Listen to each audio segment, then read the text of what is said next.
Hello hello hello hello hello hello शुरू खत्म करें। आज चला इसका हम लोग कर देंगे समापन। Today is the last class of NCERT. ठीक है, हम तो सोचे थे चला 4-5 दिन चलेगा, लेकिन बहुत लंबा हो गया। आ जाओ इधर। पहला इंद्रधनुष। कौन धनुष चला?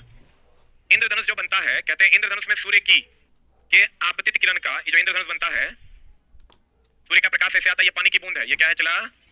पानी की बूंद है। अब पानी की बूंद पर जब सूर्य का प्रकाश ऐसे पड़ता है तो ये इसको कितने रंगों में विभक्त कर देता है? 7 रंगों में विभक्त कर देता है। कितने रंगों में विभक्त कर देता है? तो एक ये हो जाता है चला बे आ ने पे ना ला। तो देखो एक माध्यम से दूसरे माध्यम में क्या होता है? अपवर्तन। थोड़ा सा इसको चला एनसीईआरटी के हिसाब से ठीक कर लो, हम भी अपने आप को ठीक किए क्योंकि इसका क्वेश्चन थोड़ा सा गड़बड़ देता है। और यहाँ जो होगा इसको कहते हैं आंतरिक परावर्तन। इसके पानी की बूंद के अंदर परावर्तन, आंतरिक परावर्तन। यहाँ जो होगा जब यहाँ आ जाएगा तो इसको कहते हैं पूर्ण आंतरिक परावर्तन। 7 रंगों में विभक्त होगा, इसको कहते हैं वर्ण विक्षेपण। जल्दी लिख।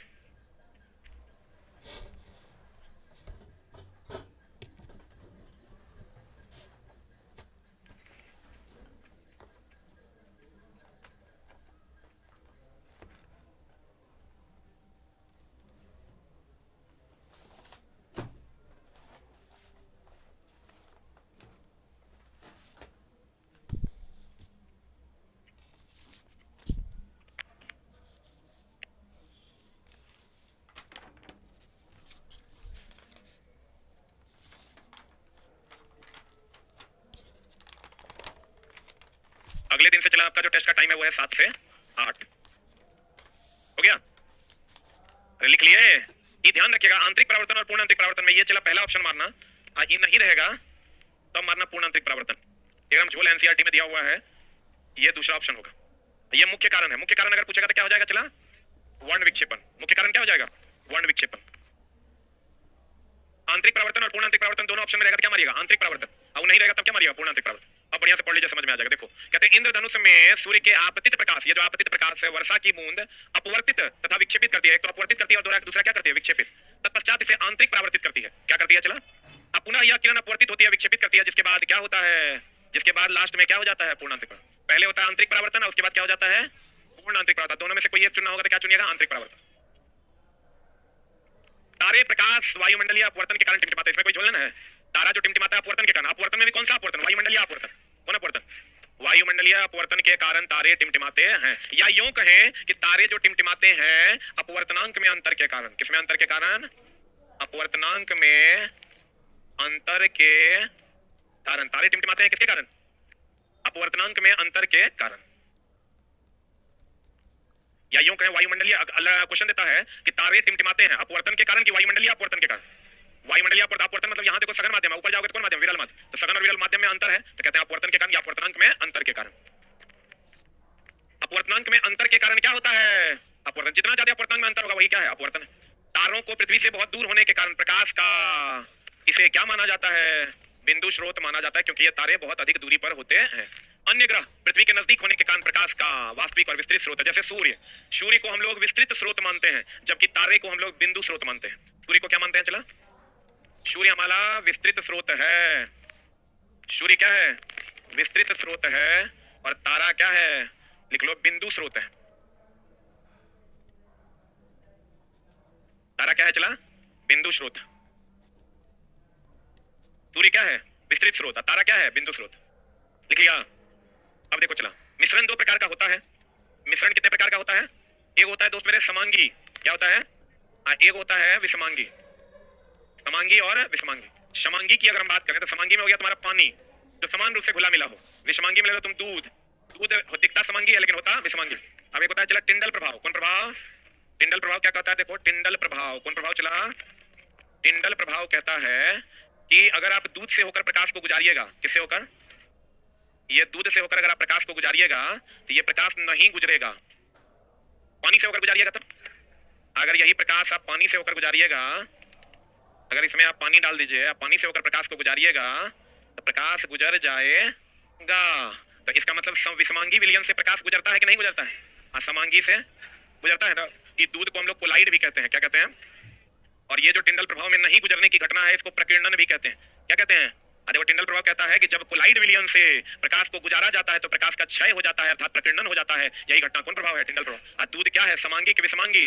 दूध क्या है? विषमांगी। इसका मतलब समांगी विलयन के साथ टिंडल प्रभाव नहीं होता है, विषमांगी विलयन के साथ टिंडल प्रभाव होता है।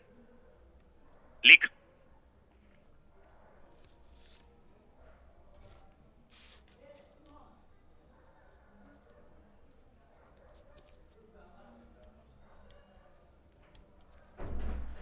हो गया।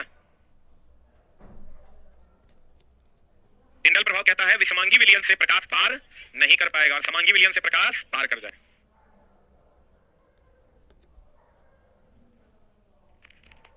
हो गया।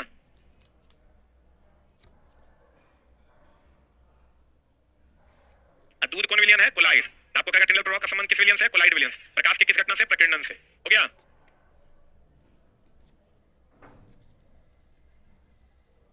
हो गया। पढ़े। समांगी मिश्रण टिंडल प्रभाव। देखो नहीं, समांगी मिश्रण जो है पानी समांगी है, समान रूप से मिला हुआ रहता है। ये टिंडल प्रभाव नहीं। टिंडल प्रभाव प्रकाश का अवरुद्ध होना, रुक जाना, क्षय होना। ये कहता है प्रकाश के कौन? तरंग दैर्ध्य के, यहाँ कॉमा होगा, तरंग दैर्ध्य छोड़ने ऐसे नहीं पढ़ना है। ये रेले का सिद्धांत है चला। क्या प्रकीर्णन का मतलब होता है प्रकाश का क्षय। जैसे धूलकण वगैरह रहता है, टॉर्च जलाते तो प्रकाश का क्षय होता है ना, तो वही प्रकीर्णन है। वही घटना क्या है? प्रकीर्णन। ये कहता है प्रकीर्णन जो होता है वो तरंगदैर्ध्य के चतुर्थ घात का व्युत्क्रमानुपाती होता है। प्रकीर्णन जो होता है वो तरंगदैर्ध्य के चतुर्थ घात का क्या होगा? व्युत्क्रमानुपाती। प्रकीर्णन तरंगदैर्ध्य के चतुर्थ घात का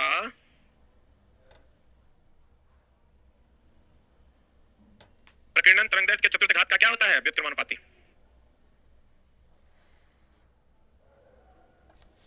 हो गया। कणों का साइज अधिक होने पर प्रकीर्णित प्रकाश कैसा प्रतीत होगा? श्वेत। प्रकीर्णन मतलब प्रकाश का क्या चला? क्षय। अब देखो अगर तुम देखोगे तो बताओ सबसे कम क्षय किसका होता है? लाल का। नीचे से ऊपर जाओगे लिख लेना बे आ नी ह पी ना ला। नीचे से ऊपर जाने पर तरंगदैर्ध्य क्या होता है? बढ़ता। लेकिन प्रकीर्णन क्या होगा? प्रकीर्णन यानी क्षय जो है वो क्या होता है? घटता। तो बताओ सबसे कम क्षय किसका होगा? सबसे कम प्रकीर्णन इसी का होता है। सबसे कम प्रकीर्णन। और सबसे अधिक प्रकीर्णन किसका होगा? सबसे अधिक प्रकीर्णन किसका होगा? बैगनी का। चलो लिख।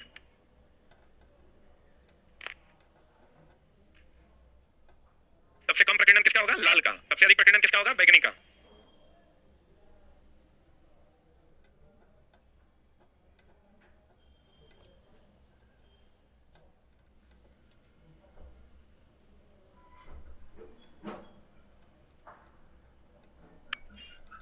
हो गया। तो बताओ सबसे ज्यादा प्रकीर्णन किसका होता है? बैगनी का। प्रकीर्णन मतलब क्षय। इसीलिए खतरे में लाल रंग का प्रयोग करते हैं। खतरे में कौन रंग का प्रयोग करते हैं? लाल रंग का प्रयोग करते हैं क्योंकि लाल का प्रकीर्णन यानी क्षय कम होता है। दूर से भी आपको दिख जाएगा। कहते कणों का साइज अधिक होने पर प्रकीर्णित प्रकाश कैसा प्रतीत होता है? श्वेत। लाल प्रकाश का तरंगदैर्ध्य नीले प्रकाश की अपेक्षा कितना गुना होता है? लाल का ज्यादा होता है कि नीला का? हाँ, तो लाल का कितना गुना होगा? 1.8 गुना होता है। कितना गुना होता है? नेत्र गोलक का व्यास कितना? कल पढ़ाए थे 2.3 सेंटीमीटर। बोलो ने। नीले प्रकाश लाल प्रकाश का तरंगदैर्ध्य नीले की तुलना में कितना गुना होगा? 1.8 गुना होता है। लाल प्रकाश का तरंगदैर्ध्य नीले प्रकाश की अपेक्षा कितना गुना होता है? 1.8। दोपहर के समय नीले तथा बैगनी प्रकाश के बहुत कम मात्रा में प्रकीर्णन के कारण कैसा प्रतीत होता है? तो ऐसे भी समझिए दोपहर के समय सूर्य नजदीक न होता है, तो नजदीक होता है, सातों रंग नजदीक हमारे तक पहुंचता है, इसलिए दोपहर के समय सूर्य कैसा दिखता है? श्वेत। और सुबह और शाम के समय लाल, क्योंकि दूर हो जाने के कारण सबका प्रकीर्णन हो जाता है, लाल का प्रकीर्णन नहीं होता। स्विच का बात सुने हैं? स्विच जानते हैं? स्विच स्विच सेल तथा बल्ब के बीच चालक संबंध को क्या करता है? जोड़ता भी है तथा तोड़ता भी है। अरे स्विच का दोनों ना काम है, जोड़ना भी और तोड़ना।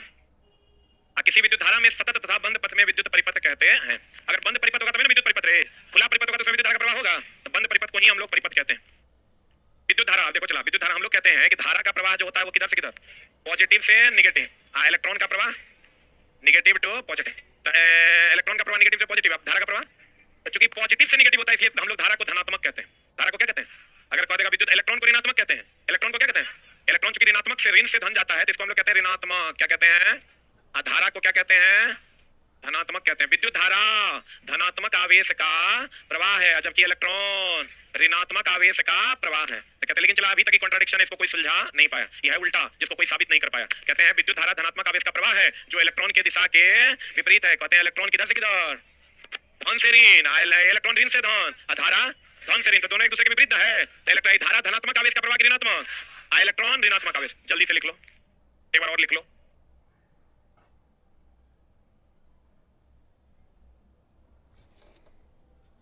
धारा का प्रवाह पॉजिटिव से किधर, नेगेटिव।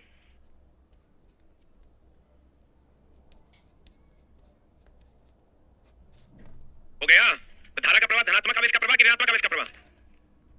इलेक्ट्रॉन केवल तभी गति करता है जब चालक के अनुदिश क्या होता है, विभव में अंतर होगा या दाब में अंतर होगा, तब ना इलेक्ट्रॉन का प्रवाह उच्च से निम्न में। ताप में अंतर के कारण होता है ऊष्मा का प्रवाह, विभव में अंतर के कारण होता है धारा का प्रवाह, और सांद्रता में अंतर के कारण होता है गैस का प्रवाह। प्रवाह का कारण, धारा प्रवाह का कारण है, धारा प्रवाह का कारण कभी कभी यहाँ इसलिए दिया है विभवांतर की जगह कभी कभी दाब भी दे देता है। धारा प्रवाह का कारण है विभवांतर, द्रव प्रवाह का कारण है स्तर में अंतर, और ऊष्मा प्रवाह का कारण है तापांतर, और गैस प्रवाह का कारण है सांद्रता या घनत्व, दोनों देता है, कोई एक मारना, सांद्रता दोनों नहीं देता है, कोई एक देता है, या घनत्व में अंतर। अगर दोनों दे दिया भूल से तो सांद्रता मारिएगा, सांद्रता या घनत्व में अंतर। यहाँ विभवांतर के साथ साथ कभी दाब भी दे देगा, इसीलिए लाइन हम ऐड कर दिया। इलेक्ट्रॉन केवल तभी गति करता है जब चालक के अनुदिश दाब या विभवांतर होता है। धारा प्रवाह किसके अंतर के कारण होगा, विभवांतर के। द्रव का प्रवाह लेवल में अंतर के कारण, ऊष्मा का प्रवाह तापांतर के कारण, गैस का प्रवाह सांद्रता या घनत्व में अंतर के कारण।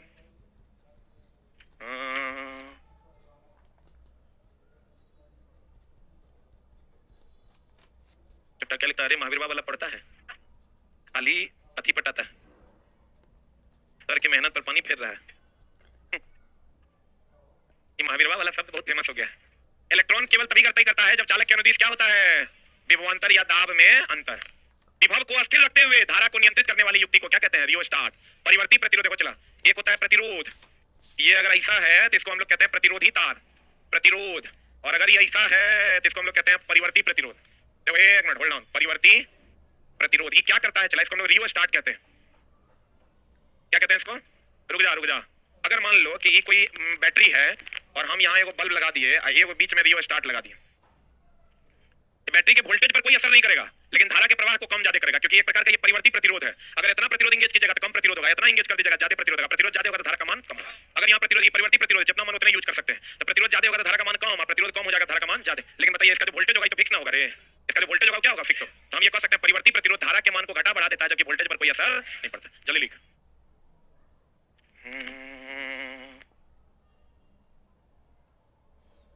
एलपी के एग्जाम का डेटा क्या 1 जून से है, ये जाएगा आज ना कल, काहे टेंशन ले रहा है, वो सपना तो और पूरा हो जाएगा। भगवान से मनाओ कि एक आदमी ना लेट हो ताकि तुम पढ़ सको। बच्चा तो चला अभी आता है, वो एग्जाम तक आएगा कि सर कोनो कोर्स है एलपी के, हो गया क्रैश कोर्स, किसी का नाना का दिन है, चला 1 महीना फिजिक्स केमिस्ट्री पढ़ा देगा।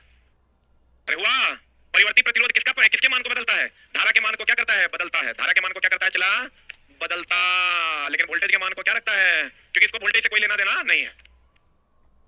देख लिया, धारा के मान को बदलता है, वोल्टेज के मान को क्या रखता है, स्थिर रखता है। देखो क्या कर रहा है, विभव को अस्थिर रखते हुए, विभव मतलब वोल्टेज ना, धारा को नियंत्रित करना अर्थात कम या ज्यादा करने वाली युक्ति को रियोस्टाट, परिवर्ती प्रतिरोधक कहते हैं। किसको अस्थिर रखेगा, वोल्टेज को, किसको बदलेगा, धारा को, किसको बदलेगा, कहता परिवर्ती प्रतिरोध को धारा नियंत्रक भी कहते हैं। यही है परिवर्ती प्रतिरोध, रियोस्टाट। जितना पर कनेक्ट कीजिएगा उतने प्रतिरोध इंगेज होगा, नहीं कीजिएगा तो नहीं होगा। मिश्र धातु की प्रतिरोधकता उसके अवयवों से अधिक होते हैं। जैसे तुम ले लो कांसा, पीतल, उसका जो प्रतिरोधकता होगा उसमें जो अवयव है टीन, जिंक, इससे क्या होगा, अधिक होगा। कहता है इलेक्ट्रिक ओवन, ये तो सबको पता है, चला कौन प्रभाव पर काम करता है, ऊष्मीय प्रभाव की चुंबकीय प्रभाव। ये विद्युत चुंबकीय तरंग सूक्ष्म तरंग के द्वारा गर्म होता है, ध्यान रखना। ये जो इलेक्ट्रिक ओवन है, चला ओवन की अगर हम बात करें, ओवन में विद्युत चुंबकीय तरंग, विद्युत चुंबकीय तरंग, कौन तरंग, सूक्ष्म तरंग के द्वारा गर्म होता है, सूक्ष्म तरंग से गर्म होता है। ये ऊष्मीय प्रभाव पर नहीं काम करता है। ऊष्मीय प्रभाव पर कार्य करता कि नहीं करता, नहीं करता। इसका जो बर्तन होता है वो बोरी सिलिकेट का होता है। किसका होता है, हम बार बार बताए हैं, बहुत बार बताए, इसका बर्तन किसका होता है, बोरी सिलिकेट का, जो ऊष्मा और विद्युत दोनों का कुचालक होता है, जो ऊष्मा और विद्युत दोनों का कुचालक होता है। ओवन में जो बर्तन होता है किसका बना होता है, बोरी सिलिकेट का।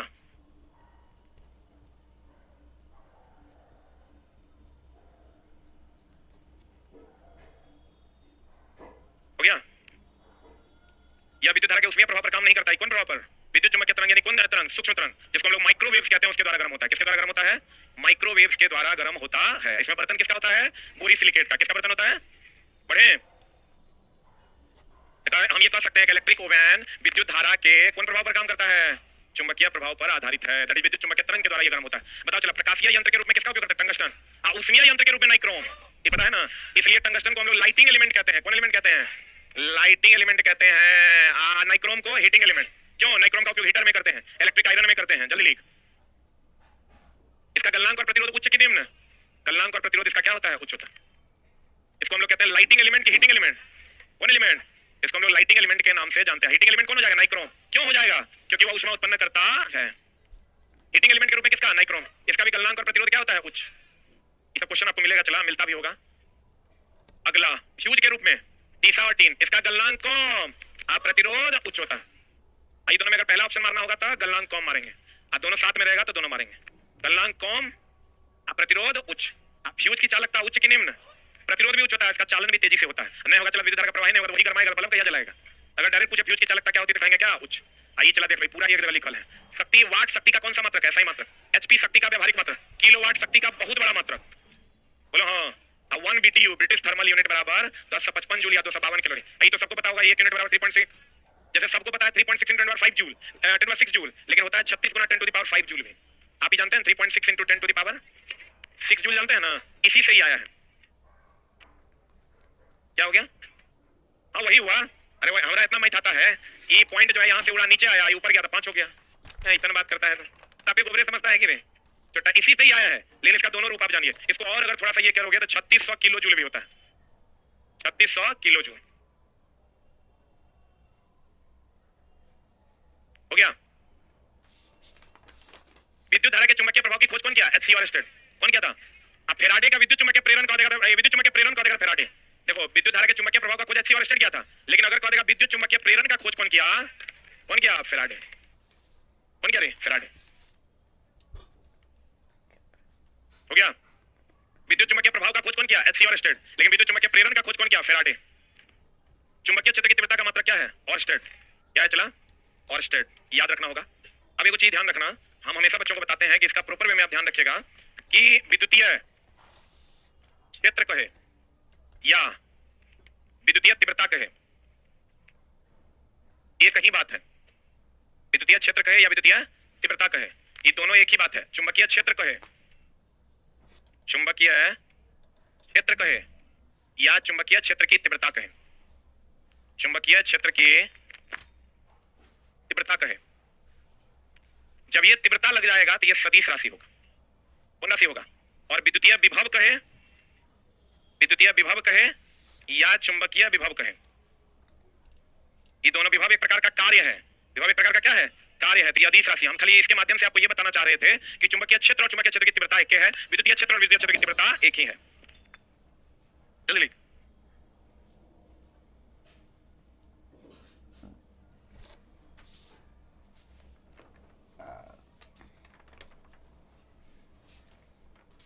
हो गया। तीव्रता जब भी देगा कौन राशि है? सदिश राशि। विभव जब भी देगा कौन राशि है? अदिश राशि।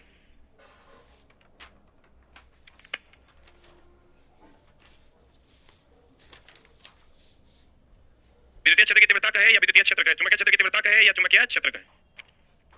अरे हो गया। अब विद्युतीय विभव कहे या चुंबकीय विभव कहे, दोनों कौन राशि? अदिश। तीव्रता लगा होगा तो सदिश। खाली विद्युतीय क्षेत्र या चुंबकीय क्षेत्र का मतलब तीव्रता है। क्या है वो? तीव्रता। बताओ। चुंबकीय क्षेत्र एक, चुंबकीय क्षेत्र रेखाएं चुंबक के बाहर, देखो चलाई चुंबक के बाहर एक बंद वक्र बनाती है ऐसा, चुंबक के अंदर ये समानांतर होता है। चुंबक के अंदर कैसा होता है? समानांतर होता है। क्वेश्चन तुमको कहेगा कि ये मान लो अगर नॉर्थ पोल है, ये साउथ पोल है, तो ये जो चुंबकीय बल रेखाएं ऐसे जाती है, ऐसे आती है। अरे भाई डायरेक्शन दिए कहाँ है? तुम पगला है कि रे? और पढ़ के पकना गया है कि नॉर्थ से साउथ जाएगा तो चुंबक के बाहर एक वक्र बनाता है और चुंबक के अंदर समानांतर, और ये एक संकेंद्रीय वृत्त बनाता है। क्या बनाता है? अगर आपको कहेगा चुंबकीय क्षेत्र रेखा क्या बनाता है तो कहेंगे एक संकेंद्रीय वृत्त। समझते हैं ना? हो कंसेंट्रिक सर्किल, जिस सर्किल सभी सर्किल का केंद्र अगर एक हो तो उसे संकेंद्रीय वृत्त कहते हैं। संकेंद्रीय वृत्त बनाता है। जल्दी लिख।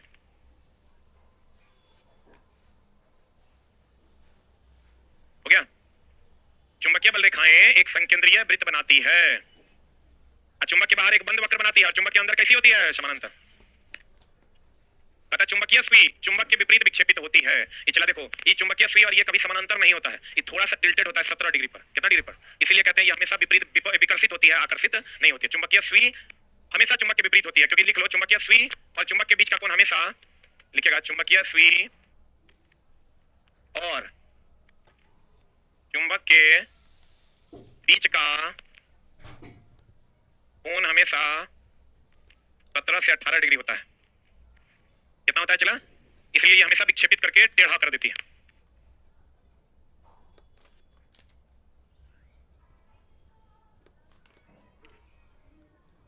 मैथ का डेली क्लास 8 से 9 में स्टार्ट होगा रोशन सर का, मंडे से यूट्यूब के ऊपर 8 से 9 यूट्यूब के ऊपर डेली 8 से 9 रोशन मिश्रा सर का मैथ स्टार्ट हो रहा है, जिसमें आपको टीसीएस का जो करंट क्वेश्चन है 22-23 का वो करवाया जाएगा इसी सप्ताह मंडे से 8 से 9 में ये बैच स्टार्ट होगा आपका यूट्यूब के ऊपर, बिल्कुल फ्री है। 8 से 9 में आप इसको कर सकते हैं। हाँ अरे 8 से 9 रीजनिंग ना है रे, 8 से 9 नहीं, 7 से 8, 7 से 8, 7 से 8 मेरा ना है, 7 से 8 अरे 7 से 8 जिनका टाइम सूट करेगा 7 से 8 ही होगा शायद, हमको लगता है। 5 से 6 में किसका है, 6 से 7, 6 से 7 में वो खाली है क्या, 6 से 7 में कोई क्लास है क्या उनका? अरे हमेशा कोई ना कोई क्लास रहबे करेगा, उतना नहीं सोचना है। 7 से 8 में रोशन मिश्रा सर का क्लास आएगा, या अगर टाइम चेंज होगा तो हम यूट्यूब कम्युनिटी में लगवा देंगे, देख लीजिएगा। चुंबकीय सुई और चुंबक के बीच का कोण कितना होगा, 17 से 18। दो क्षेत्र रेखा एक दूसरे को प्रतिच्छेद करती है, ये क्वेश्चन एनसीईआरटी में है डायरेक्ट, कि दो कल भी तो था ये क्वेश्चन, कल टेस्ट में था ना क्वेश्चन कि दो क्षेत्र रेखाएं एक दूसरे को कभी काटती नहीं है, कल एलपी के टेस्ट में था। दो क्षेत्र रेखाएं प्रतिच्छेद करने की दिशा में दोनों दिशा चेंज हो जाएगा जो संभव, अगर ये रेखा एक दूसरे को काटेगा तो दोनों जगहों पर अलग अलग दिशा होगा कि सेम हो जाएगा, एक के बिंदु पर दो दिशा हो जाएगी जो संभव नहीं है। विद्युत धारा का परिमाण में वृद्धि होने पर विक्षेप में भी क्या होगा, वृद्धि हो। जैसे चलाकर गैल्वेनोमीटर ये ले लीजिएगा, गैल्वेनोमीटर ले लीजिएगा, ऐसे करंट नापिएगा तो करंट के परिमाण में वृद्धि कीजिएगा तो इसका डिफ्लेक्शन भी ना बढ़ेगा। डिफ्लेक्शन को ही विक्षेप कहते हैं, डिफ्लेक्शन को क्या कहते हैं, विक्षेप कहते हैं। कहते हैं कि अगर विद्युत धारा के परिमाण में वृद्धि होने पर किसमें वृद्धि होगा, विक्षेप में क्या होगा, वृद्धि होगा। दक्षिण हस्त अंगूठा का नियम ये है, मैक्सवेल का कॉर्क स्क्रू नियम। किसकी दिशा, चुंबकीय क्षेत्र। क्या कहता है देखो, ये अगर कॉर्क स्क्रू को ऐसे लिया जाए और ऐसे घुमाया जाए तो जिधर की ओर वो टाइट होगा वो विद्युत धारा की दिशा है, और जिधर घूमेगा वो चुंबकीय क्षेत्र का। नहीं समझा, कॉर्क स्क्रू नियम कहता है कि एक स्क्रू को ले लीजिए, आप उसको ऐसे टाइट कीजिए तो जिधर की ओर धंसेगा वो विद्युत धारा की दिशा है, ऐसे जो घुमाइएगा ये चुंबकीय क्षेत्र की दिशा है। तो मैक्सवेल का कॉर्क स्क्रू नियम चुंबकीय क्षेत्र की दिशा को दिखाता है। इसी का दूसरा नियम भी है कि अगर दाहिने हाथ में आप इसे एक चालक तार को पकड़ लेते हैं तो अंगूठा अगर चालक तार की धारा की दिशा को दर्शाएगा तो अन्य उंगलियां चुंबकीय क्षेत्र को दिखाए। बोलेंगे जिधर की ओर धंसेगा वो विद्युत धारा की दिशा है, डायरेक्शन ऑफ करंट। ये जो घूमेगा ये किसकी दिशा है, चुंबकीय क्षेत्र। इसको कहते हैं मैक्सवेल का कॉर्क स्क्रू नियम। मैक्सवेल का दक्षिण हस्त नियम कहता है कि अगर अपने दाहिने हाथ में किसी चालक तार को इसे रखा जाए कि अंगूठा उस चालक तार की धारा की दिशा को दर्शाए तो अन्य उंगलियां किसको दर्शाएगा, चुंबकीय क्षेत्र को दर्शाएगा। दक्षिण हस्त अंगूठा का नियम या मैक्सवेल का कॉर्क स्क्रू नियम से किसकी दिशा ज्ञात की जाती है, इसमें चला इसे घुमाएंगे चुंबकीय क्षेत्र, इसमें चला इसे करेंगे तो ये क्या है, चुंबकीय क्षेत्र। ये दोनों चुंबकीय क्षेत्र की दिशा को दर्शाता है। वही फ्लेमिंग का नियम, दो नियम है, लेफ्ट हैंड रूल और right hand. Left hand rule motor के लिए, राइट हैंड रूल जनरेटर के। तो फ्लेमिंग का जो लॉ है, यही चार लॉ तुमको पूछता है। फ्लेमिंग का लॉ वो हो गया बाएं हाथ का नियम, आइए वो हो गया दाएं हाथ का नियम। बाएं हाथ का नियम किसके लिए, मोटर के लिए। और दाएं हाथ का नियम किसके लिए, जनरेटर के लिए। जनरेटर के लिए है तो ये भैया बल या गति की दिशा को दर्शाएगा। किसकी दिशा को, ये जो है ये धारा या ईएमएफ की दिशा को दर्शाएगा। और अगर चुंबकीय क्षेत्र की दिशा होगी तो दक्षिण हस्त का अंगूठा नियम या मैक्सवेल का कॉर्क स्क्रू नियम से दर्शाया जाएगा चुंबकीय क्षेत्र की दिशा। जल्दी से लिख लो इसको। बाएं हाथ का नियम बल या गति की दिशा, दाएं हाथ का नियम धारा या ईएमएफ। अगर कहेगा चुंबकीय क्षेत्र की दिशा कहेंगे मैक्सवेल का कॉर्क स्क्रू नियम या दक्षिण हस्त नियम।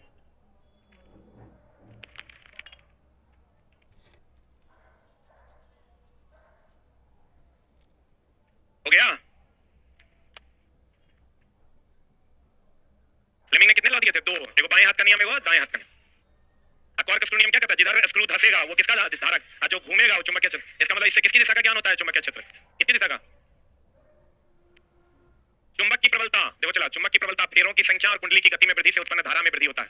एक लाइन में ही समझिए, एक कॉइल है और ये चुंबक है। जितना तेजी से आप चुंबक को अप डाउन कीजिएगा धारा का परिमाण उतना ज्यादा हो, चाहे वो ले जाने की गति चाहे वो निकालने की गति। एलपी का क्वेश्चन है, अगर आप पढ़े होंगे तब मिला होगा 9:20 जो हम पढ़ाते हैं उसमें हम पढ़ाए थे कि ये जो धारा का परिमाण बढ़ेगा उसका दो रीजन है, एक तो इसकी गति को बढ़ाएंगे और दूसरा इसके फेरों की संख्या को बढ़ाएंगे। चला जो क्वेश्चन है एनसीईआरटी का क्वेश्चन भी, एनसीईआरटी का थ्योरी भी है। धारा का परिमाण अगर बढ़ाना है, धारा इसे ना जनरेट होता है रे। ये विद्युत चुंबकीय प्रेरण का सिद्धांत यही है कि अगर किसी कॉइल में चुंबक को अप डाउन करवाया जाए तो इसका फ्लक्स कटेगा ईएमएफ जनरेट हो। बोलवे नहीं करेगा। धारा बढ़ाना है तो कैसे बढ़ेगा धारा, एक तो फेरों की संख्या बढ़ाकर, फेरों की संख्या को बढ़ाकर, और दूसरा गति बढ़ाकर। गति आने वाली की जाने वाली की दोनों। जल्दी लिख, पूछता क्या एनसीईआरटी का सवाल है।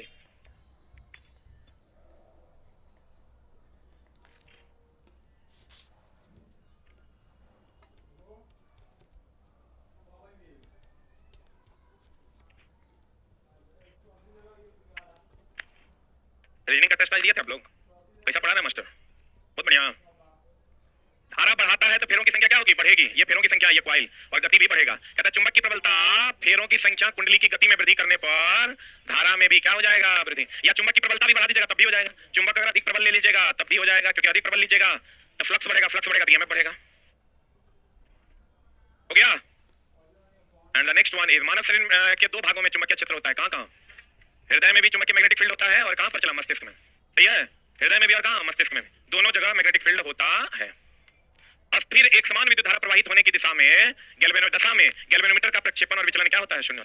अस्थिर या एक समान धारा अगर प्रवाहित होगी तो उसमें डिफ्लेक्शन होगा। ये जो चला गैल्वेनोमीटर में जो टांका लगा होता है, ऐसे कब करेगा, जब धारा के मान में परिवर्तन होगा। एक समान धारा बहेगा तो उसमें कोई डिफ्लेक्शन होगा, एक जगह रुकल रहेगा। जितना धारा 2 एम्पीयर है 2 एम्पीयर पे रुकल रहेगा, बोलवे नहीं करेगा। कहता अस्थिर या एक समान विद्युत धारा प्रवाहित होने की दशा में गैल्वेनोमीटर का प्रक्षेपण या विचलन कितना हो जाएगा, शून्य हो जाएगा। धारा अगर बदलेगा तो डिफ्लेक्शन इसका क्या हो जाएगा, बदलेगा। एक समान रहेगा तो कोई परिवर्तन होगा नहीं होगा। वह प्रक्रम जिसके द्वारा किसी चालक में परिवर्तित क्षेत्र के कारण अन्य चालक में धारा प्रेरित होता है, विद्युत चुंबकीय प्रेरण। अभी तुरंत बताया, अगर फ्लक्स कटेगा तो क्या जनरेट होगा, ईएमएफ। और यही घटना क्या है, विद्युत चुंबकीय प्रेरण, जिसकी खोज कौन किया था, फेराड किया था। कौन किया था, फेराड। हम बोले विद्युत धारा के चुंबकीय प्रभाव का खोज एचसी और स्टेट किया, लेकिन विद्युत चुंबकीय प्रेरण का खोज कौन किया था, कौन किया, फेराड।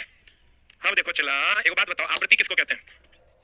ये लाइन बड़ा सुंदर है। आवृत्ति किसको कहते हैं, एक दोलन पूरा करने में लगा समय, वो आवर्तकाल कहते हैं। एक दोलन पूरा करने में लगे समय को आवर्तकाल कहता है। एक सेकंड में दोलनों की संख्या को आवृत्ति कहते हैं। एक सेकंड में दोलनों की संख्या को आवृत्ति कहते हैं। हमको ये बताओ, अल्टरनेटिंग करंट जो है इतने में ना अपन दिशा बदल लेता है, ये पॉजिटिव या नेगेटिव, ये पॉजिटिव या नेगेटिव, इतने में दिशा बदलता है, बोले मैं नहीं करा। आवर्तकाल की अगर हम बात करें, हमको बताओ फ्रीक्वेंसी इसका कितना होता है, 50 हर्ट्ज होता है। आवृत्ति दिया हुआ, आवर्तकाल कितना हो जाएगा, टी बराबर 1/f।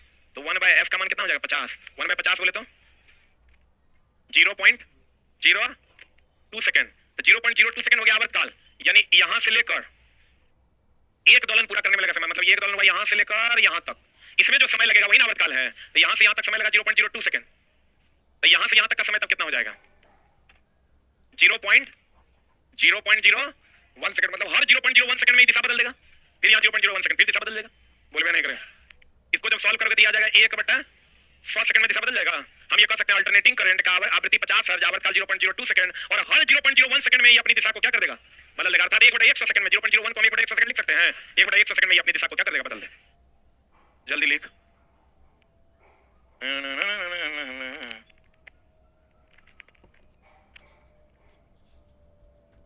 बीपीएससी टीचर के लिए बैच 12 तारीख से मिलेगा, 12 तारीख दिन शुक्रवार से। ब्रह्मास्त्र का बैच चला सोमवार से रविवार से स्टार्ट हो रहा है, इसी संडे से। ऑफलाइन नहीं होगा, नहीं है भाई, ऑफलाइन नहीं होगा, जगह ही नहीं है। तो ड्राइवर वाला बच्चा जगह टेस्ट के लिए एडमिशन लिया होगा, कहां लेके जाएंगे, कपाड़ पे। एक आध 100 का रूम खाली है, ओकरा में 100 बच्चा बैठा, ये क्या होगा, हॉल को खाली नहीं है। हाँ, मामला गड़बड़ा जाएगा।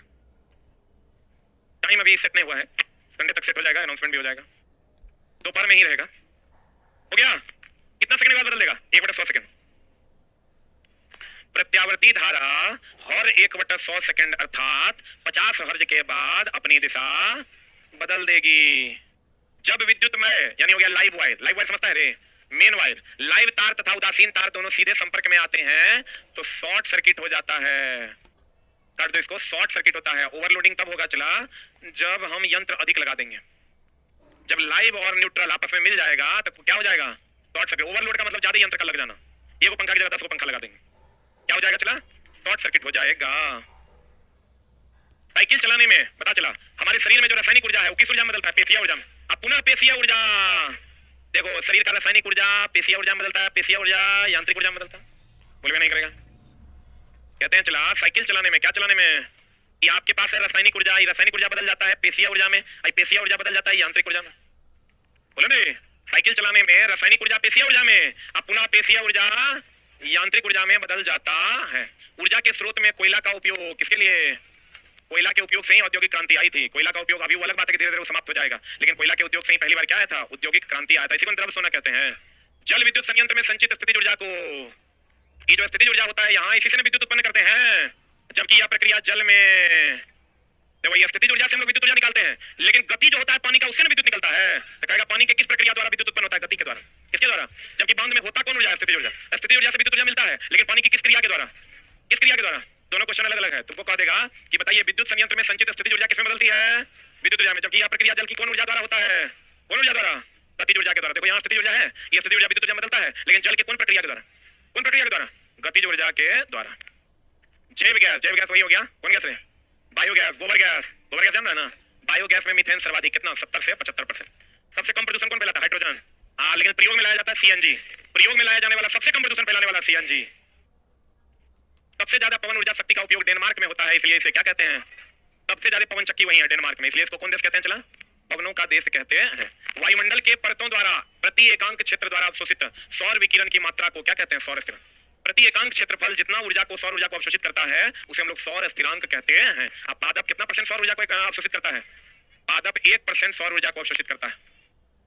जितना ऊर्जा है सूर्य के पास, उसका 1% सौर ऊर्जा। अब एनसीईआरटी का सवाल है, पढ़िएगा तो आपको मिल जाएगा। बीपीएससी टीआरई 1.0 का भी सवाल है। पादप कितना परसेंट ऊर्जा लेता है? 1%। आज जितना ऊर्जा प्रति एकांक क्षेत्रफल ग्रहण करता है उसे क्या कहते हैं? सौर स्थिरांक। क्या कहते हैं? चला, पादप कितना परसेंट ऊर्जा लेता है? 1%। कितना परसेंट? आज जो लिंडमान का नियम जानते हो ना? लिंडमान का नियम क्या कहता है? ये हो गया उत्पादक, क्या हो गया? ये हो गया प्राथमिक उपभोक्ता, ये हो गया द्वितीयक, ये हो गया तृतीयक। नीचे से ऊपर जाएंगे तो ऊर्जा घटेगा ना हो। सबसे अधिक ऊर्जा किसका है? उत्पादक। कितना परसेंट ऊर्जा यूज करता है? 10%। ये नियम किसका है? लिंडमान का। किसका है? लिंडमान का। अब चला एनसीईआरटी बनाइए ना तो आपके लिए आसान हो जाएगा, बहुत टफ नहीं लगेगा आपको। समुद्रों अथवा महासागरों में जल स्तर परत में ताप अंतर के कारण जो ऊर्जा उष्मा उत्पन्न होती है उसे कौन ऊर्जा कहते हैं? समुद्र में जो ऊर्जा ताप के कारण उत्पन्न होगी उसे महासागरीय ऊर्जा कहेंगे। बोलो रे। अब प्रत्येक स्तरों के बीच ताप का अंतर कितना डिग्री से होना आवश्यक है? प्रत्येक समुद्र में प्रत्येक स्तर के बीच 20 डिग्री का अंतर होना जरूरी है। नाभिकीय विज्ञान में ऊर्जा को प्रायः किसमें व्यक्त करते हैं? महाविभव है। ये ध्यान रखना चला, ऊर्जा का मात्रक जो होता है वो जूल है ना, लेकिन किलोवाट आवर भी है, क्योंकि 1 किलोवाट आवर बराबर होता है 3.6 × 10⁻6 जूल। और मेरी जान इलेक्ट्रॉन वोल्ट भी है, क्योंकि 1 इलेक्ट्रॉन वोल्ट बराबर होता है 1.6 × 10⁻⁻19 जूल। किलोवाट आवर भी है और इलेक्ट्रॉन वोल्ट भी है, मेगा इलेक्ट्रॉन वोल्ट भी है, लेकिन बहुत बड़े यंत्र के लिए।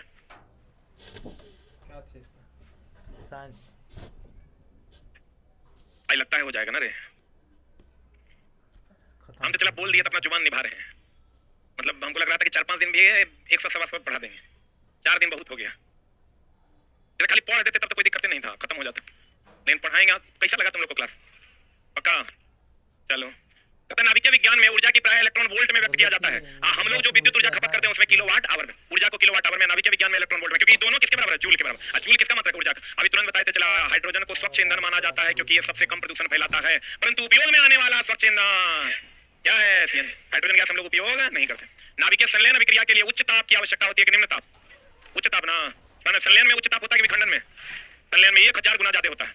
नाभिकीय विखंडन से प्राप्त होता है। नाभिकीय संलयन की क्रिया जो होती है वो स्टार्ट होती है उच्च ताप से। अब वह उच्च ताप कहां से प्राप्त होता है? नाभिकीय विखंडन से। कहां से? तो कहते हैं वे पदार्थ जो जैविक प्रक्रम द्वारा अपघटित हो जाते हैं उसे, देखो एक होता है जैव निम्नीकरणीय, एक होता है जैव अनिम्नीकरणीय। Biodegradable, non biodegradable. निम्नीकरणीय जो सड़ जाता हो, अनिम्नीकरणीय जो नहीं सड़ता, जैसे प्लास्टिक। अनिम्नीकरणीय में अगर आओगे तो ये अनिम्नीकरणीय में कौन हो जाएगा? प्लास्टिक, प्लास्टिक, शीशा, ये सब क्या है? अनिम्नीकरणीय। अनिम्नीकरणीय का इंग्लिश होता है non biodegradable. Non biodegradable, non biodegradable. वे पदार्थ जैविक प्रक्रम द्वारा अपघटित हो जाते हैं, मतलब क्या हो जाते हैं? सड़ जाते हैं, उसे जैव निम्नीकरणीय कहते हैं। जो नहीं सड़ेगा अनिम्नीकरणीय। बोलेंगे ट्रिपल आर थ्योरी सुना है? Reduce, reuse, recycle. इससे हम अपने वातावरण को क्या कर सकते हैं? बचा सकते हैं। ये सब डायरेक्ट एनसीईआरटी का क्वेश्चन है, पढ़िए तो आपको पता चलेगा। जो जैविक प्रक्रम द्वारा अपघटित ना हो उसे अजैव निम्नीकरणीय, नॉन बायोडिग्रेडेबल कहते हैं। डिग्रेड करना मतलब होता है सड़ना। अपघटित करने के लिए वायुमंडल में कौन कौन है रे? अपघटित या अपमार्जक जो है कौन कौन है? एगो जीवाणु, दूसरा चला क्या? कवक। जीवाणु और कवक, इसको हम लोग जैविक अपमार्जक भी कहते हैं। अपमार्जक मतलब सरप। पता चला पारिस्थितिकी तंत्र में जैव की अजैव की दोनों। उपभोक्ता भी होता है, मिट्टी या पानी भी पारिस्थितिकी तंत्र का हिस्सा है। तो पारिस्थितिकी तंत्र में जैविक भी होता है और अजैविक। पारिस्थितिकी तंत्र में जैविक भी होता है और क्या होता है? अजैविक। वन, नदी, तालाब, झील, प्राकृतिक पारितंत्र तथा बगीचा, खेत क्या है? चला करते। वन तो प्राकृतिक है, ये है। नदी भी, तालाब भी, झील भी, बगीचा हम लोग बनाते हैं। खेत कृत्रिम पारितंत्र का हिस्सा है। पादप स्वपोषी। पादप स्वपोषी की नहीं, पादप बोलो या स्वपोषी बोलो? बोले में नहीं करेगा। पादप बोलिए या स्वपोषी। प्रथम श्रेणी के पोषी स्तर में है। सबसे पहला वही ना रे, कहते हैं प्राथमिक उपभोक्ता। अरे छोटा, ये देखो सबसे नीचे कौन? पादप, इसके बाद प्राथमिक उपभोक्ता, इसके बाद तो हमको ये बताओ, पादप प्रथम श्रेणी में है, अब प्राथमिक उपभोक्ता द्वितीय श्रेणी में है। अरे बुझा रहा है? ये पहला श्रेणी, दूसरा, ये तीसरा, ये चौथा श्रेणी। प्राथमिक उपभोक्ता प्राथमिक श्रेणी में है कि पहले श्रेणी में है कि दूसरे श्रेणी में? द्वितीयक उपभोक्ता तीसरे श्रेणी में और तृतीयक उपभोक्ता चौथे श्रेणी में। इस सब एनसीईआरटी का सवाल है, देगा तो म्याज बुलंद कर देगा। कहते हैं प्राथमिक उपभोक्ता कौन श्रेणी में? द्वितीय श्रेणी के पोषी स्तर में। द्वितीयक श्रेणी का उपभोक्ता तीसरे श्रेणी के पोषी स्तर में है। पता नहीं बुझाया कि नहीं बुझाया? बुझाया पक्का। ये जब जाएगा न चला इसके साथ सामान्य विज्ञान में, जब 700 वन लाइनर घुसेगा तब गेम में मजा आएगा, तब आपका सवाल भी बनेगा। बढ़े, अरे बढ़े।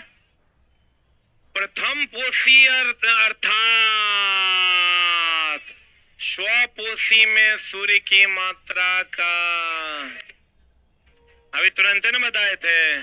IBPSC TRE 1.0 का फेमस सवाल है। ये भी पहला सवाल भी और दूसरा सवाल भी अभी बताए थे। प्रथम पोषी स्तर से सभी अगले पोषी स्तर में कितना %? 10%। आई कौन दिया था नियम? ये दिया था लिंडमान। कौन दिया था? चला सामान्यतः निचले पोषी स्तर उत्पादक में जीवों की संख्या, सबसे ज्यादा जीवित जीव यहीं पाए जाते हैं, क्योंकि यहाँ पर चला जीवाणु भी है, कवक भी है, जैविक भी है, बहुत पादप भी है, तो सबसे ज्यादा यहीं ना पाया जाता है। ऐसे भी चला सबसे ज्यादा जीवित जीव कौन है? शैवाल। और उस कहाँ है? उत्पादक में कि उपभोक्ता में? कहाँ है? तो कहते हैं सामान्यतः निचले पोषी स्तर में जीवों की संख्या अधिक होती है। ऊर्जा भी अधिक होता है। ऊर्जा भी क्या होता है? अधिक होता है। कहता ऊर्जा के स्थानांतरण में ह्रास होता है कि वृद्धि होता है? वो नीचे से ऊपर जो 10% ऊर्जा का स्थानांतरण होता है, तो ह्रास होता है कि वृद्धि होता है? ऊर्जा के स्थानांतरण में ह्रास ऊर्जा का सामान्यतः कौन ऊर्जा में रूपांतरण होता है? ऊष्मा ऊर्जा में रूपांतरण होता है। इसलिए जो जो ऊपर आप जाइएगा गर्म जीव पैदा होते हैं। कैसे जीव पैदा होते हैं? जो जो आप ऊपर जाते जाइएगा जीवों की गर्मी जो है वो बढ़ती जाएगी, उसकी ऊर्जा अधिक होती है, ऊष्मा ऊर्जा में बदलती है। ऊर्जा अधिक नहीं होती, ऊष्मा ऊर्जा में बदलती है। अब देखो चला ऊर्जा का प्रवाह एक दिशीय होता है। ये सब एनसीईआरटी है, जाके खोल के देखना, पलटो गया क्वेश्चन मिल जाएगा एग्जाम्पलर में क्वेश्चन। ये एक दिशीय होता है, मतलब उत्पादक से इधर की ओर होगा। बताओ तो कुत्ता से ऊर्जा मिलेगा रे पौधा को? द्विदिशात्मक नहीं होता है। एकरा से मिलेगा खरगोश को, खरगोश को खाएगा सांप, और सांप को खाएगा लोमड़ी, जे भी खाएगा, कुत्ता नहीं खाएगा। नीचे से ऊपर जाएगा तो ऊर्जा में क्या होगा? 10% का स्थानांतरण होगा, ऊर्जा घटेगा, फिर कुत्ता से कभी इसको फायदा नहीं होगा। तो ऊर्जा एक दिशात्मक है कि द्विदिशात्मक है? कैसा है? ऊर्जा का प्रवाह हमेशा एक दिशीय होता है। ओजोन का निर्माण, एक मिनट, हम लोग क्या पढ़ते हैं? पराबैंगनी किरणों के द्वारा ओजोन परत, ओजोन परत के द्वारा पराबैंगनी किरणों को रोका जाता है। अरे ये पढ़ता है ना, सूर्य का प्रकाश से जो ये किरणें आ रही है तो ये पराबैंगनी किरण कोई रोक न देता है। पराबैंगनी किरण को कौन रोकता है? ओजोन परत जो कौन मंडल में होता है? समताप मंडल, ये रोक देता है। लेकिन चला एक बात और जानिए कि पराबैंगनी किरण से ही ओजोन परत का निर्माण भी होता है। क्लोरोफ्लोरोकार्बन जो हम लोग छोड़ते हैं इससे नष्ट होता है। आपको कहेगा बताओ ओजोन परत का निर्माण किससे होता है? पराबैंगनी किरण से। नष्ट किससे होता है? क्लोरोफ्लोरोकार्बन से। बुझा रहा है ना? ओजोन परत का नष्ट होना मतलब छेद होना, मतलब पतला होना। क्या होना? पतला होना। आज के सेट में है, आज एलपी के सेट में है। घूर्णन गति बढ़ने से लोलक का आवर्तकाल बढ़ जाता है। घूर्णन गति करते हुए लोलक का आवर्त काल होता है T बराबर 2 pi under root omega by g. पराबैंगनी किरणें प्रतिरक्षा तंत्र तथा त्वचा का, पीछे भी ना बताए थे। एक तो देखो दो बातें हैं, पराबैंगनी किरण तुमको कहेगा त्वचा का कैंसर वो तो होबे करेगा। प्रतिरक्षा तंत्र मतलब WBC का जो निर्गमन होता है तुम्हारे शरीर में उसको भी क्या कर देगा, कम कर देगा। किसका निर्गमन? WBC का। इसलिए तुम बीमार रहने लगोगे बहुत ज्यादा, और त्वचा का कैंसर तो होबे करेगा। तो दोनों बातें हैं, एक तो प्रतिरक्षा तंत्र के लिए हानिकारक है और दूसरा त्वचा का कैंसर। क्वेश्चन दे देगा पराबैंगनी किरणों से क्या होगा, पहला दे देगा त्वचा का कैंसर, लड़का मरेगा, हाँ यही होगा आंसर। लेकिन आप ये भी जानिए कि प्रतिरक्षा तंत्र को भी क्या होगा, नुकसान होगा। WBC का जनरेशन कम हो जाएगा। कॉलीफॉर्म जीवाणु, डायरेक्ट एनसीईआरटी का सवाल है ये। एनसीईआरटी एग्जाम्पलर में आप जाइएगा आपको ये सवाल मिल जाएगा। और बीपीएससी TRE 1.0 का भी सवाल है। आप कहिएगा सर आपको कैसे पता है, तो चला हम तो देखे हैं क्वेश्चन, तो हमारा पता है। तूरा ने विश्वास है, तू जाके देख लेना। जब तुम्हारे साथ क्या है, हम कहेंगे यहाँ पूछा है, तुम कहेगा अरे पूछा है, तोरा से बड़का फालतू आदमी है कोई, तुझे बोलता है सब झूठे बोलता। तुम जाके पढ़ लेना, तुमको सवाल मिल जाएगा। एनसीईआरटी से 30% सवाल पूछा था हमको। चला एनसीईआरटी जो ग्रुप डी से पढ़ाना हम शुरू किए हैं, तो अभी तक हमको लगता है कितना बार ये क्वेश्चन पढ़ा दिए होंगे, तो हमको याद है। तो ये क्वेश्चन डायरेक्ट तुमको उठा के कॉपी पेस्ट किया था। कॉलीफॉर्म जीवाणु जो मानव के आंत में पाया जाता है, यह जल प्रदूषण का प्रमुख कारण होता है। इसी से चला तुमको डिहाइड्रेशन वगैरह हो जाता है। कहते हैं कॉलीफॉर्म गंगा जल प्रदूषण का प्रमुख कारक है, जो अर्ध जलाशय से होता है। क्योंकि ये पाया कहाँ जाता है, मनुष्य के आंत में। और जब जलाता है, चलाता आंत जो है जल के जल्दी जलता नहीं है, और वो जब जल के लोग गंगा में विसर्जित कर देता है, तो वहां से कॉलीफॉर्म जीवाणु जो है उसमें फैलता है, जिसके कारण वहां पर जल प्रदूषण होता है। लेकिन लोग तो जला ही रहा है, दूसरा कोई उपाय तो है नहीं। तो लोग गंगा शवदाह जो है इधर ही करता है, तो करता है चला, तो उसमें जो कॉलीफॉर्म बैक्टीरिया है वो वहां के जल प्रदूषण के लिए क्या है, जिम्मेवार है। मरना चला एकदम अंतिम सत्य है, सब कुपचा में जाएगा। इसलिए अपनी जवानी पर घमंड ना कर, ना अपने पैसे पर घमंड करे। हे मनुष्य, अगर तू किसी के काम आ सकता है तो उसका काम कर दे, ठीक ना। लेकिन तुम जाना कभी गुलवी घाट, वहां लिखल है कथी, तेरी आखिरी मंजिल तो मैं था, बस आने में देर लगा दी। माँ कसम, ये लाइन जब तू चला पढ़ेगा ना तो रोआ खड़ा हो जाएगा। जैसे एंट्री गेटे पर लिखल है, ऐसे घुसेगा ना तो वहां पर लिखल है। इसलिए आज न कल कोपचा में जाना है। इसलिए अभी कोपचा शब्द चला कहाँ से है, हम जहाँ काम करते थे कंपनी में, पहली बार जब मेरा बीटेक करने के बाद नौकरी लगा, तो हम सोचे कि चलो काम कर रहे थे, तो बगल से जो है ना श्मशान घाट का रास्ता था, और खिड़की खुले रहता था, इस साइड में टीवी चलता था, उसपे कभी ऋतिक रोशन, कभी कैटरीना कैफ नाचती थी। इधर से हर 5 मिनट पे जाता था, राम नाम सत्य है, राम नाम सत्य है, राम नाम सत्य है। साला एक तरफ हम इधर मशीन पे काम कर रहे हैं, एक तरफ इधर देखते थे, एक तरफ इधर देखते थे। हमको लगा कोपचा में जाना तय है, तो साला कितना माथा पेची करेंगे। हम बोले ना साला, हम ही मशीन, मेरा काम था गो नो गो चेक करना।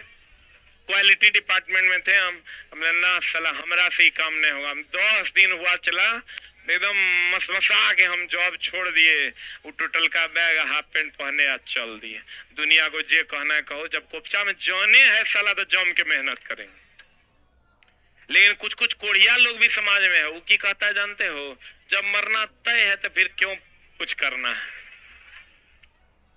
कुछ ऐसे भी समाज तोरे में होगा कुछ लोग, अभी अगर मन में ही चल रहा होगा, सर जब मरना तय है तो काहे बाप बाप करना है। अरे पगला, जब जीवन मिला है ना तो इस जीवन का सही उपयोग करो, न तो वेस्ट हो जाएगा तुम्हारा उपयोग। जीवन जो है वेस्टेज हो जाएगा, और वेस्टेज करके क्या फायदा है। जब जीवन मिला है, भगवान ने इतना सुंदर जीवन दिया है, इसका उपयोग करो खुद के लिए भी और सबसे ज्यादा दूसरों के लिए। लेकिन तू करेगा नहीं। अभी तू सोच रहा होगा जब आप इतना ही कहते हैं तो बिना पैसा का पढ़ाई है, तो अरे तोरा पास की तोर चल रहा होगा, हम सब न जानते हैं रे। अरे चोटा, ये एक व्यवस्था है जिसमें चला हम तोरा से पैसा लेते हैं ना तो तू यहाँ बैठ पाता है, आज थोड़ा से हम पैसा लेना बंद कर देंगे तो हर महीने 20 लाख रुपया इस एजुकेशन सिस्टम का खर्चा है जो हम वहन नहीं कर पाएंगे, वो तोरे पैसा से होगा ना। तू बैठ कहाँ पाएगा? जब पंखा के हवा खा रहा है, 1 सेकंड लाइन में कटता, ये आएगा कहाँ से? ये नहीं आ पाएगा। ये व्यवस्था है, तुम हर चीज में अपना पक्ष का चीज खोज लेता है, समझा? ऐसा नहीं है, ये एक सिस्टम है जिसको चलाना है तुमको भी और हमको भी। लेकिन जो जीवन मिला है उसका सदुपयोग करो, दुरुपयोग नहीं करो कुकर्म कर करके। तो देखो आपको कहेगा कि बताइए गंगा जल प्रदूषण का जो कारण है वो कौन है? कॉलीफॉर्म। कॉलीफॉर्म कहाँ पाया जाता है? मनुष्य की आंत में, और इसी से जल प्रदूषण होता है। इसी से क्या होता है?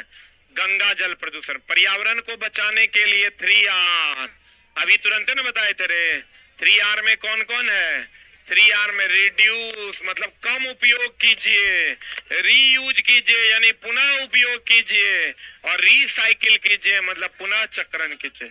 जो सड़ने वाला नहीं है उसको पुनः चक्रण, जैसे प्लास्टिक उसको पुनः चक्रण कीजिए, लोहा उसको पुनः चक्रण करके आप यूज कीजिए, यानी रिड्यूस कम उपयोग। अगर पर्यावरण को बचाना है रीयूज और क्या? रिसाइकिल।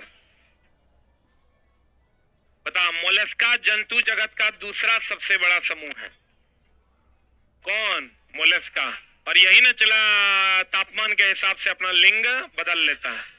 कहता तरंग दैर्ध्य कम होने के कारण प्रकाश सीधी रेखा में चलता हुआ प्रतीत होता। हम बोले थे प्रकाश कैसी रेखा में चलता है? सीधी रेखा। क्यों चलता है? कितनों घुमाएगा तो कंटेंट जाने के बाद इसके जैसा सामान्य विज्ञान से क्वेश्चन इधर उधर हिलेगा नहीं। आज जबकि मात्र 700 लाइन डालेंगे, 700 लाइन डालने के बाद पूरा एनसीईआरटी इसके बस में होगा। 6 to 10 पूरा एनसीईआरटी इसके जैसा सामान्य विज्ञान के बस में होगा। चला, अगर तुमको कहेगा प्रकाश सीधी रेखा में गमन करता है, ये तो सब जानता है। प्रकाश की प्रकृति कैसी होती है? कल पढ़ाया था, अनुप्रस्थ। कैसी होती है? प्रकाश की प्रकृति अनुप्रस्थ होती है। प्रकाश सीधी रेखा में गमन करता है, लेकिन क्यों गमन करता है? तरंग दैर्ध्य कम होने का। आप कहोगे प्रैक्टिकली आप बता दीजिए कैसे? तो देखो इसका तरंग दैर्ध्य होता है 2 श्रृंगों के बीच की दूरी। अगर 2 श्रृंगों के बीच की दूरी साफे कम होगी, कैसा गमन करेगा? सीधी रेखा। अब सीधा हो जाएगा चिल्ला तो श्रृंग बनवे नहीं करेगा, गर्त बनवे नहीं करेगा, तो 2 श्रृंगों गर्तों के बीच की दूरी लगभग 0 न हो जाएगी। तो जब तब सीधी रेखा हो जाएगा कि नहीं हो जाएगा? टेढ़ा होगा तो हो जाएगा तरंग दैर्ध्य, सीधा हो जाएगा तब तो तरंग दैर्ध्य 0 रे, क्योंकि 2 लगातार श्रृंग और लगातार गर्त के बीच की दूरी को तरंग दैर्ध्य कहते हैं। आइए अगर सीधा है तो तरंग दैर्ध्य 0 है, 0 है तब ना सीधी रेखा में है। इसका मतलब अगर सीधी रेखा में गमन कर रहा है इसका मतलब तरंग दैर्ध्य का मान लगभग 0 है, अर्थात कम है कि ज्यादा है? बुझा रहा है? नहीं बुझा रहा है?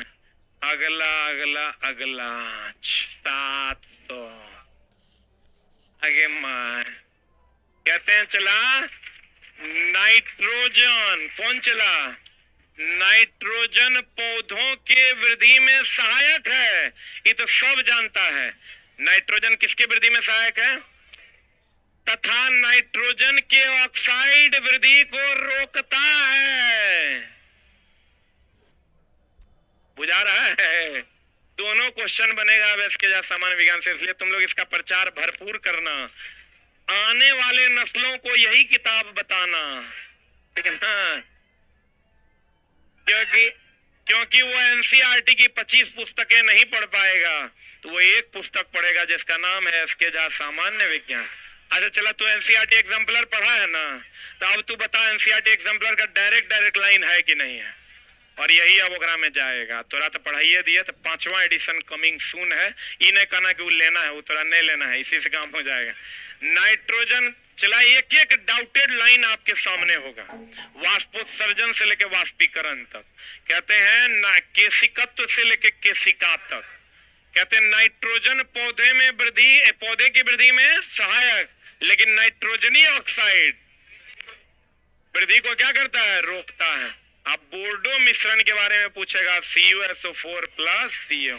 ये चला कीटनाशक है एक प्रकार का। क्या है ये? कीटनाशक है। ये तो सबको पता होगा। आवेश शब्द का प्रथम प्रयोग किसने किया था? थेल्स ने। लेकिन धन और रिंद बताया था बेंजामिन फ्रैंकलिन।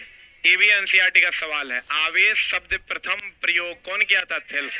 लेकिन आवेश शब्द का प्रथम प्रयोग विपरीत आवेश, हाय हाय हाय हाय हाय, देखो चला, अगर कह देगा आवेश शब्द का प्रथम प्रयोग किसने किया? थेल्स ने। लेकिन आवेश के लिए धन और ऋण अर्थात विपरीत आवेश शब्द का प्रयोग बेंजामिन फ्रैंकलिन ने किया।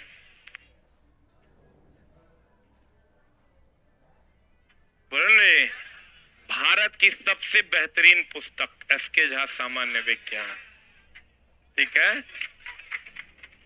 चला, एपीजे अब्दुल कलाम साहब के किताब पर हम देखे उस दिन के लिखा हुआ था 3 लाख प्लस पुस्तक बिकी है। मेरी किताब चला 12 लाख प्लस बिकी है। हम एपीजे अब्दुल कलाम को नमन करते हैं, हम ही नहीं कहते हैं हम उनसे बड़े हो गए हैं, हम उनके आगे चला एकदम चूजा से भी चूजा हैं। लेकिन किताब की अगर हम बात करें, बच्चों ने इसको इतना पसंद, चूंकि एपीजे अब्दुल कलाम साहब की किताब बच्चों के उतने यूज में नहीं आई है, या वो बच्चे पढ़ना नहीं चाहते क्योंकि उसका रिजल्ट नहीं है।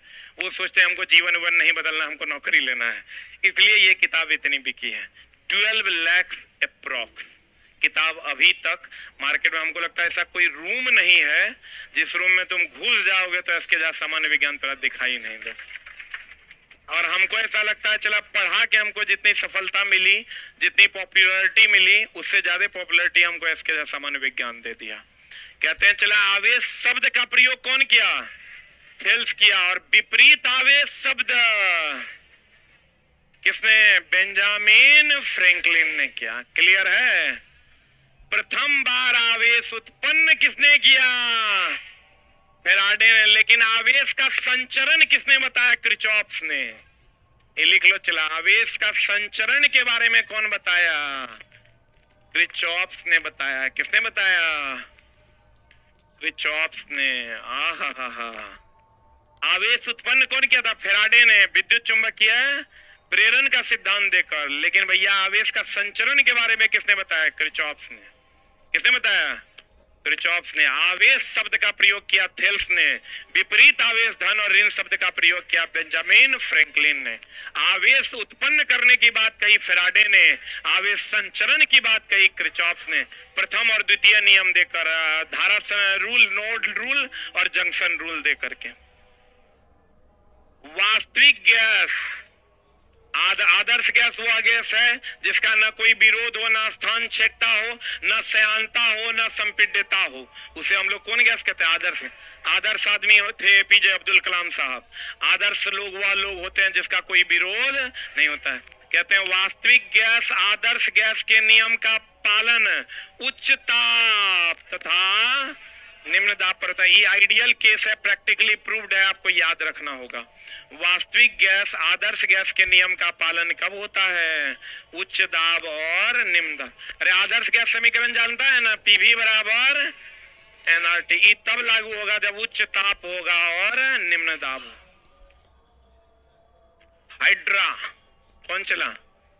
हाइड्रा खतरा महसूस होने पर हिप्नोटॉक्सिन नामक रसायन छोड़ता है। कौन छोड़ता है? हाइड्रा। भी है वो वेब सीरीज आया है अमेजन प्राइम पे, उसमें चला, इसी के बारे में बताया गया है। वो हिप्नोटॉक्सिन नामक हार्मोन छोड़ता है जिससे हार्ट का प्रॉब्लम होता है, कार्डियक प्रॉब्लम हो जाता है। इसी पर इसकी कहानी बनी हुई है। हाय अभी हम 2 पार्ट देखे थे, थोड़ा सा 10-10 मिनट करके देख रहे हैं। उसमें होता क्या है, और कोकून भी एक चला एक जीव है जो कोकून छोड़ता है, उससे भी कार्डियक प्रॉब्लम होता है। जैसे रेशम से कोकून मिलता है ना तुमको, वैसा ही एक जीव होता है जो कोकून छोड़ता है, जाली बनाता है, उससे भी कार्डियक प्रॉब्लम होता है। बहुत सारे जीवों को, बहुत सारे जीव बहुत अधिक समय तक अगर जंगल में है और सोए हुए हैं और उस पे उसका वो जाल बना देता है तो उसका हार्ट अटैक से क्या हो जाता है? मृत्यु हो जाता है। कहते हैं हाइड्रा खतरा महसूस होने पर हिप्नोटॉक्सिन नामक क्या छोड़ता है?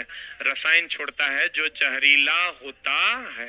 एक लाइन देख लो चला, केवल गति का अध्ययन काइनेमेटिक्स और द्रव्यमान और गति का अध्ययन काइनेटिक्स, दोनों अलग अलग है। रुक जा, काइनेमेटिक्स और काइनेटिक्स। केवल गति का अध्ययन करेंगे तो क्या हो जाएगा? काइनेमेटिक्स। और द्रव्यमान और गति दोनों का अध्ययन करेंगे तो क्या हो जाएगा? काइनेटिक्स। ये ध्यान रखना चला, काइनेमेटिक्स केवल गति का अध्ययन और द्रव्यमान और गति दोनों का अध्ययन करेंगे तो काइनेटिक्स। अब जब इतना पढ़ाइए तो एक लाइन थोड़े छोड़ देंगे, एक लाइन और है। अब कहाँ है?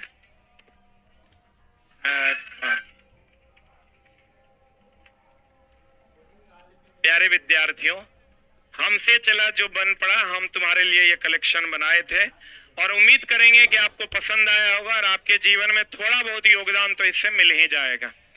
बाकी चला खाली नौकरी हो जाएगा तो हमारा भूलना नहीं, ठीक है ना। जितना मेहनत करके ही कंटेंट थोड़ा पढ़ा रहे हैं उतना मेहनत हम भी किए हैं, तब थोड़ा पढ़ा रहे हैं पढ़ने में या अन्य चीजों में। तो चलिए उम्मीद करेंगे कि आगे भी हम आपकी मदद कर सकें। और कल संडे से आपका ब्रह्मास्त्र सीरीज स्टार्ट हो रहा है। 99% में आप साइंस हमसे पढ़ सकते हैं, 99 में मैथ और 99 में रीजनिंग। अब अगली क्लास आपकी कब होगी? मंडे को। और प्यारे विद्यार्थियों, मंडे से आपको रिचार्ज करवाना पड़ेगा, इसका प्रॉपर ध्यान रखिएगा। अभी तक जैसे तैसे चल रहा था, मंडे से आपको रिचार्ज करवाना पड़ेगा। और आगे भी चला और बहुत सारा अच्छा अच्छा सीरीज हम आपको ला कर देंगे। न्यूमेरिकल का ऐसा ऐसा सीरीज ला के देंगे कि तुम्हारा मियाज बुलंद हो जाएगा। एक दिन लाएंगे आवर्धन क्षमता तो वही आएगा, एक दिन मोल कॉन्सेप्ट आएगा तो वही आएगा बहुत जल्द। और वो क्लास ऑनलाइन भी उपलब्ध होगा, ऑफलाइन भी उपलब्ध होगा।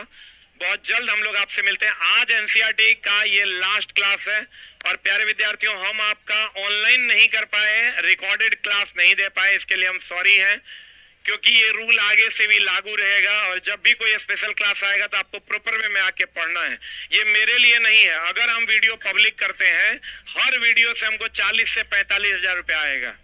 यानी अगर 15 दिन हम पढ़ाए हैं और ये वीडियो हम आज पब्लिक कर देते हैं तो मेरे अकाउंट में कम से कम 4 लाख रुपया बहुत आसानी से आ जाएगा, अप्रॉक्स 4 लाख, क्योंकि सारा वीडियो 1 से 1.5 घंटे का है। तो 4 लाख रुपया मेरे अकाउंट में आ जाएगा। लेकिन आप उस वीडियो को हम जानते हैं पब्लिक कर भी देंगे तो आप नहीं पढ़िएगा। किसी में इतनी कैपेसिटी नहीं है कि 15 घंटे रिकॉर्डेड वीडियो को पढ़ लेगा। आप बोल तो देते हैं कि सर कर दीजिए हम पढ़ लेंगे, लेकिन आज तक जो आप कहे हैं कि कल से कर लेंगे, आज तक नहीं किए हैं, ये आप पीछे पलट के देख लीजिए। तो इसलिए ये हार्ड, थोड़ा सा हार्ड जरूर है चला, लेकिन रूल यही रहेगा कि आपको ये वीडियो सिर्फ लाइव में मिलेगा, स्पेशल क्लास में। क्योंकि कहते हैं चला मर्डर केस के खिलाफ जो कानून बनता है उससे भी बहुत सारे लोगों को तकलीफ है कि ये कानून नहीं होता तो हम अपने दुश्मनों का सर कलम कर पाते। तो हर चीज से लोगों को तकलीफ है। इसमें मेरा कोई घमंड नहीं है, एकदम हाथ जोड़ के हम आपसे रिक्वेस्ट करते हैं कि आप लाइव क्लास कर लीजिए। मेरा कोई घमंड, कोई अहंकार नहीं है, ये सिर्फ आपके लिए है। आपको भी ये बात पता है कि जो क्लास आप, अच्छा ईमानदारी से चला जी बताइए कि लाइव क्लास के नाम पर आपको फायदा हुआ या रिकॉर्डेड रहता उससे फायदा? सारे बच्चों जो रेगुलर स्टूडेंट है उसको लाइव क्लास के नाम पे ज्यादा फायदा हुआ। जबरदस्ती ही सही, लेकिन अपने क्लास को वो रेगुलर वे में किया और एक भी क्लास कोई बच्चा छोड़ा नहीं है। और इससे आपको चला हर दिन अगर 2, 3, 4 नंबर की वृद्धि देखने को मिलेगी। आप टेस्ट मारिएगा तो अपने आपको पता चल जाएगा, ठीक ना। ये मेरे बोलने से नहीं होगा। बाकी चला आगे भी हम आपकी मदद करते रहेंगे। और हमारे ऊपर बहुत सारे बच्चे कमेंट्स करते हैं कि सर को अब घमंड हो गया। मेरे ऊपर भाई मेरे कोई घमंड नहीं है। हम पढ़ाते हैं, शिक्षक हैं, हमारे अंदर घमंड नाम की कोई चीज नहीं है। अगर रहेगी तो हम उसके लिए सॉरी बोल देंगे। आप लोग खूब अच्छे से पढ़िए, हमारा साथ आपको हर एग्जाम के लिए मिलेगा और हम आगे तत्परता से खड़े होकर आपकी सेवा कर देंगे। Thank you very much, love you all, नमस्कार।